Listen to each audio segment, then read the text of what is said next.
Kush është Hamasi? Shpjegimi pa filtra. 7 tetor 2023. Izraelitët në kufirin me Gazën u zgjuan në një makt të shtunën. Hamasi filloi një sulm të paprecedent, duke dërguar më shumë se 1000 luftëtarë në Izrael. Ishte vrasja masive më e madhe e hebrejve në një ditë të vetme që nga koha e Holokaustit. Brutaliteti i Hamasit si ndërmend tërbimet më të këqija të ISIS.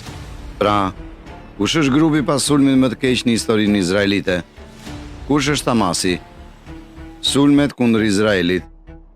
Izraelitët mendonin se e njihnin Hamasin. Ky ishte grupi terrorist që ekziston që nga fundi i viteve 80. Ata ishin përgjegjës për 40% të sulmeve gjatë intifadës së dytë, e cila mori jetën e mbi 1000 izraelitëve. Ata kanë shkuar kokë më kokë me Izraelin në 2009, 2014 dhe 2021. Por shkalla dhe brutaliteti i këtij sulmi të fundit është i paprecedent. Ky është brutaliteti ekstrem dhe numrat vazhdojnë të rriten. Si arritëm këtu? Për t'ju përgjigjur kësaj, ne duhet të kthehemi në vitet 1960. Ktheu në sulmet pas luftës gjashtë-ditore. Në vitin 1967, Izraeli fitoi luftën gjashtë-ditore, duke fituar kontrollin e bregut perëndimor dhe Gazës nga Jordania dhe Egjipti, që do të thoshte se tani ata ishin përgjegjës për më shumë se 1 milion palestinezë që jetojnë atje. Organizata Umbrell, që pretendonte se përfaqësonte palestinezët, kishte një qëllim shumë të qartë. Ajo e quajti veten Organizata për Çlirimin e Palestinës. Çdo fraksion brenda kësaj organizate kishte ide të veta se si të arrinte qëllimin e deklaruar të çlirimit të Palestinës. Shumë nga këto ide përfshinin terrorizëm. Më shumë se 100 pengje nga rëmbyesit pro-palestinezë në aeroport në Ugandë. Mund ta imagjinoni, Organizata për Çlirimin e Palestinës ishte armiku numër 1 i Izraelit. Në të njëjtën kohë, Shërbimi i Sigurisë i Izraelit po ruante një klerik musliman të quajtur Ahmed Yasin, i cili po fitonte një farë populariteti në Gaza. Në fund të fundit, Yasin ishte një antar i vllazërisë muslimane, për të cilën Izraeli shpresonte se do të vepronte si kundërpeshë ndaj dikimit të Organizatës për Çlirimin e Palestinës të linjës marksiste. Vllazëria kishte përdorur dhunën në të kaluarën, por nga fundi i viteve 60, thelbi i vllazërisë muslimane në Egjipt kishte hequr dorë nga dhuna. Antarët ekstrem filluan të largoheshin nga Gaza. Vëllezërit musliman të mbetur zhvilluan një botkuptim të moderuar, që u përqendrua kryesisht në ringjalljen shpirtërore. Ky dukej se ishte interesi kryesor i Yasinit. Ai e kaloi kohën e tij duke ndërtuar shkolla, xhami dhe klinika. Kështu, ndërsa Izraeli goditi fort Organizatën e Çlirimit të Palestinës, ata e lanë Yasinin vetëm për të rritur jetën e tyre. Por gjithçka ndryshoi në vitin 1979, revolucioni iranian. Një shah i Iranit i përlotur u largua nga vendi i tij në një pushim nga i cili mund të mos kthehet më. Qeveria laike pro-perëndimore e Iranit, e cila kishte qenë në aleate e Izraelit, kishte rënë nga një lëvizje radikale islamike. Revolucioni islamik goditi një akord në të gjithë botën muslimane, veçanërisht me Sheikh Yasin. Imamët në Gaza u bën gjithnjëherë radikal, duke predikuar luftën e armatosur në emër të Islamit. Në fillim, Yasin dhe ndjekësit e tij sollën luftën e tyre për armë tek rivalët e tyre laik në Organizatën e Çlirimit të Palestinës, në thelb një luftë civile e nivelit të dytë. Por në prapasken, Yasin po përgatitet të sulmonte një objektiv tjetër shumë më të madh, Izraelin. Intifada e parë. Ai e shfrytëzoi shansin e tij në fund të viteve 1980. Deri në këtë pikë, Izraeli kishte administruar bregun perëndimor dhe Gazën për 20 vjet, atë që disa e quajtën pushtim. Kjo është toka jon, tokën e marrim me dhunë. Palestinezët ishin të pakënaqur me varësinë e tyre ekonomike nga Izraeli. Ata panë qytetarët izraelit ndërtonin vendbanime në bregun perëndimor, të njohura biblikisht si Judea, Samaria dhe Gaza. Ndërsa Organizata për Çlirimin e Palestinës vazhdoi fushatën e saj terrorit, Intifada vazhdoi të godiste. Tensionet ishin të larta, nuk u dej shumë për t'i bërë ato të shpërthenin. Kjo ishte Intifada e parë, një tjetër shpërthim dhune në bregun perëndimor të pushtuar nga Izraeli dhe në ripin e Gazës. Pra ishte në mes të krijimit të Hamasit. Karta e Hamasit, kaosi dhe dhuna bën që Yasin dhe ndjekësit e tij të shikonin shansin e tyre. Ishte koha për zbuluar grupin e tyre të ri, Lëvizja e Rezistencës Islamike, e njohur më mirë me akronimin e saj, Hamas. Ata i parashtruan qëllimet e tyre në një statut prej 36 pikash.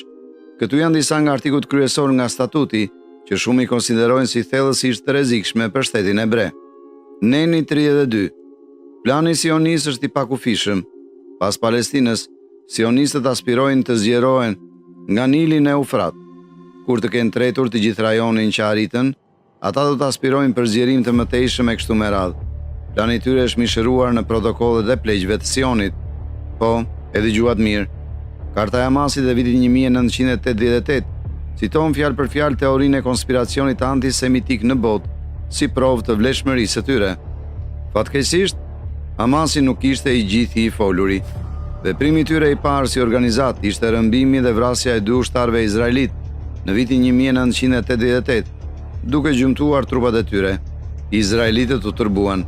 Ata e dënuan Yasin me burgim të përjetshëm, por ishte tepër vonë. Hamasi ishte lëshuar në botë. Sulmet e tyre vazhdonin të vinin dhe ata nuk synonin vetëm ushtarët. Ata përhapën terror duke sulmuar civilët. Pastaj Izraeli bëri një gabim të madh strategjik të Hamasit me Hezbollahun. Të dëshpëruar për të hequr qafe Hamasin, IDF deportoi të gjithë anëtarët e njohur në Libanin Jugor dhe aty takuan Hezbollahun, një grup tjetër i betuar për shkatërimin e Izraelit. Hezbollahu, i cili ishte krijuar dhe trajnuar nga iranianët, i mësoi Hamasit gjithçka që kishin mësuar nga garda revolucionare iraniane: kriptim dhe kode, spionazh, si të përdornin një raketese, si të bënin një bombë. Ishte ky i fundit që do t'i përndiqte izraelitët gjatë dekadave të ardhshme. A e krijoi Izraeli Hamasin? Duhet të ndalem këtu për trajtuar diçka që shihni shumë në mediat sociale. Ju mund keni dëgjuar deklarata si Izraeli krijoi Hamasin. Kjo është absolutisht e pavërtetë. Kushtet e rënda ekonomike në Gaza kanë bërë që shumë palestinezë të qëndrojnë në anën e Hamasit, por të thuar se Izraeli krijoi Hamasin do thotë keq kuptosh historinë e grupit. Por të kthehemi te historia jone e sulmeve vetvrasëse të Hamasit. Përfundimisht, Izraeli u dorëzua presionin ndërkombëtar. Ata i kthyen burrat e Hamasit në Gaza. Brenda një viti, një luftar i Hamasit me nofkën inxhinieri përdori stërvitjen e tij të Hezbollahut për ndryshuar plotësisht konfliktin. Ai krijoi sulmin e parë vetvrasës me bombë në historinë izraelite. Përgjatë fillimit të viteve 90, objektivat e preferuar të Hamasit ishin autobusët ose stacionet e autobusëve, ku përziheshin civilët dhe ushtarët. Por ngadalë, ata u degëzuan objektivat të tjera, një qendër tregtare, një kafene, një treg, të gjitha me synimin për të merruar dhe vrarë civilët. Izraelitët ishin mësuar me terrorizmin, por kjo ishte e paprecedent. Hamasi po i binte të rinjt se vdekja ishte më e preferuar se jeta. Martirizimi ishte thirrja më e lartë e një muslimani. Ne erdhëm me shpirtrat tanë, gjakun ton, dëshmorët tanë dhe të plagosurit tanë, për sakrifikuar veten për Palestinën dhe për popullin ton. Pasi Izraeli dhe Organizata për Çlimin e Palestinës nënshkruan intifadën e dytë, e para e marrëveshjes së Oslos në fund të vitit 1993, Hamasi së bashku me grupet e tjera terroriste u përgjigjen me një valë sulmesh. Dështimi i procesit të paqes u pasua nga një kohë e errët në Izrael, intifada e dytë. Një sulm vetvrasës ka vrarë të paktën 15 vetë në Izrael.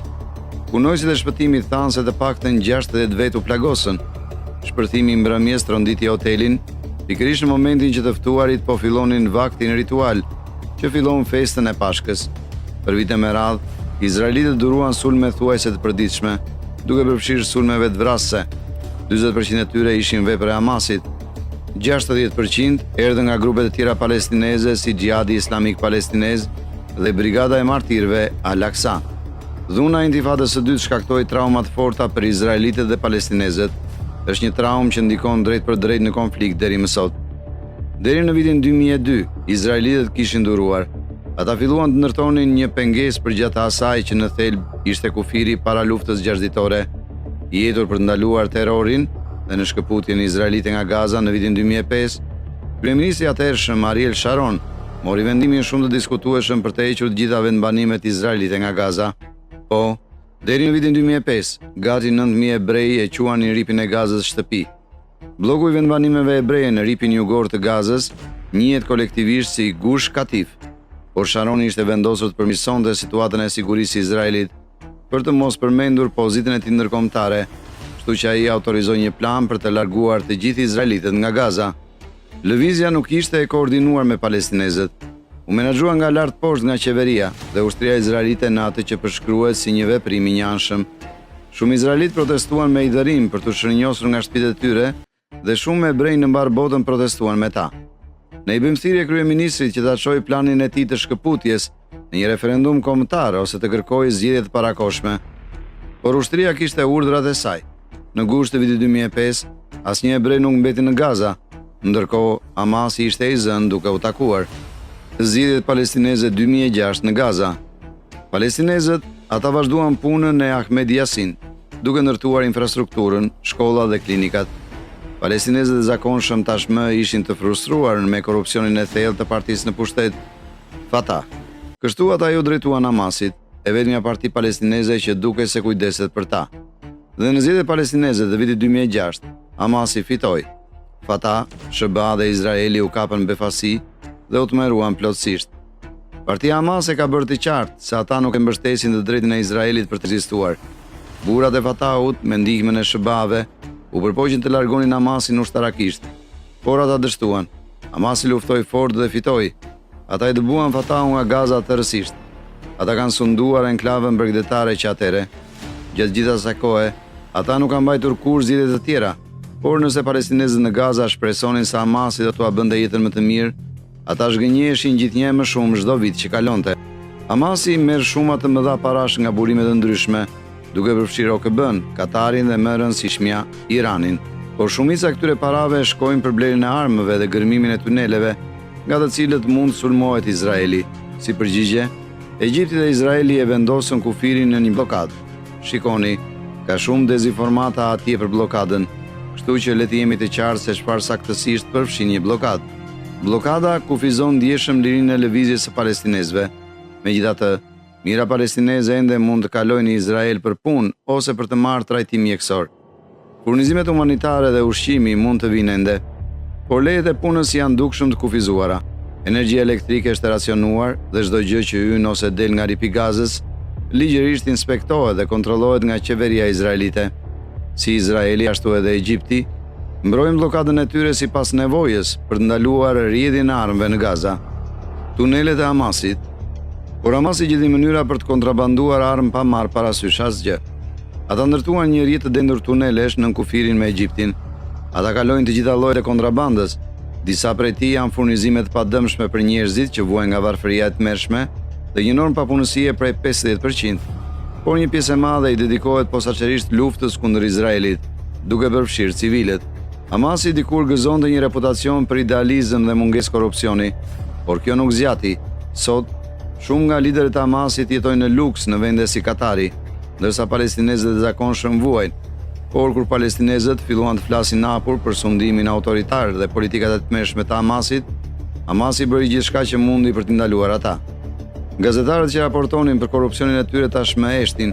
Ata përsekutuan pakicën e vogël të krishterë të Gazës, nuk ka liri shtypi, liri të fjalës, liri feje në Gaza. Fatkeqësisht, vuajtjet në Gaza do të përkeqësohen shumë. Sulmi i Hamasit i 7 tetorit 2023 ndryshoi gjithçka. Për vite me radhë, Izraeli mendonte se do të jetonte me Hamasin dhe do të menaxhonte shpërthimet e erpaseshme të tensionit. Sulmi brutal i Hamasit e ka bërë të qartë se nuk ka bashkëjetesë, veçanërisht jo një që kryen shkeljet e drejtave të njerëzit, që Hamasi transmeton në botë me një gëzim kaq të egër. Ka qenë gjithmonë politika izraelite që ta çojë luftën kundër armikut dhe kjo do të thotë se lufta do të shkojë në Gaza. Në kohën kur e shihni këtë, pushtimi toksor ka filluar.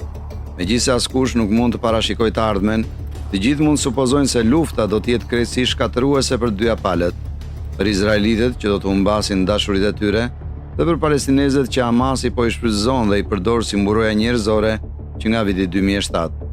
Kjo tashmë po ndodh. Hamasi po inkurajon të njëjtët banorë të Gazës që të qëndrojnë aty, jo se kanë ku të shkojnë. Egjipti refuzon të pranojë një refugjat palestinez. Pra, ndërsa Izraeli godet Gazën në një përpjekje për të shkatëruar Hamasin një herë për gjithmonë, nuk është vetëm Hamasi ai që vuan, janë edhe palestinezët e zakonshëm. Udhëheqësit e Hamasit e dinin saktësisht se cila do të ishte përgjigjja e Izraelit kur të sulmonin kufirin e Izraelit, duke vrarë mbi 1300 izraelit. Ata e dinin se palestinezët e zakonshëm do të vuanin tmerrësisht në luftën që do të vinte, por për Hamasin kjo është një fitore, dhe ata më mirë do të shihnin që të dyja palët të bien në flak sesa të pranojë një botë në të cilën një shtet hebre dhe një shtet palestinez. Bëni like dhe subscribe në kanalin ton. Dëgjohemi në videon tjetër.